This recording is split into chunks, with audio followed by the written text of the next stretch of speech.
জাতীয় সংসদ নির্বাচনকে সামনে রেখে সারা দেশে চলছে প্রচারণা।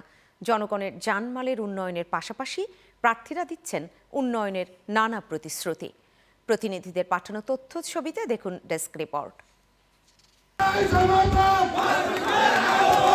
ঠাকুরগাঁও সদর উপজেলার ঢোলারহাট এলাকায় নির্বাচনী জনসভা ও প্রচারণা চালিয়েছেন বিএনপি মহাসচিব মির্জা ফখরুল ইসলাম আলমগীর। এ সময় তিনি বলেন, জামায়াতে ইসলামী দেশকে আফগানিস্তানে পরিণত করে জাতিকে পিছনের দিকে নিয়ে যেতে চায়। এরা জামায়াতে ইসলাম এই দেশটাকে আফগানিস্তানে পরিণত করতে চায়, পিছন দিকে নিয়ে যেতে চায়। জামায়াতে ইসলাম একটা দল, যে দলটা আমাদেরকে সামনের দিকে যেতে বাধা দেয়। বন্ধুরা, আমরা পিছনে যেতে চাই না, আমরা সামনে যেতে চাই।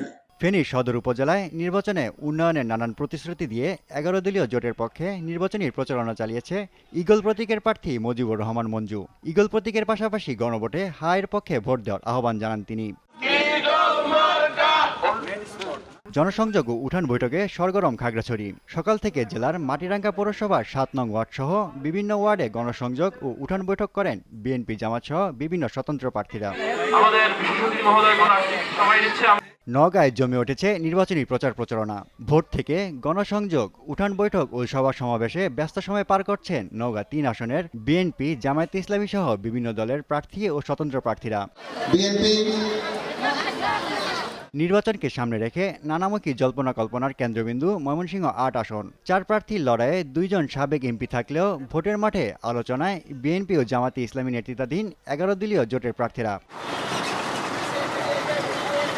ভোটের রাজনীতিতে সরগরম সুনামগঞ্জ 2 আসন। হাওর বৃষ্টিত এই জনপদের সবখানেই প্রচারণায় মুখর হয়ে উঠেছেন প্রার্থীরা। জনগণের জানমান উন্নয়নে কাজ করার প্রতিশ্রুতি দিচ্ছেন তারা।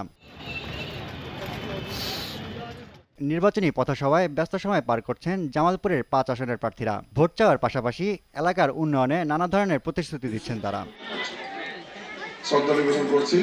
News desk, channel 9।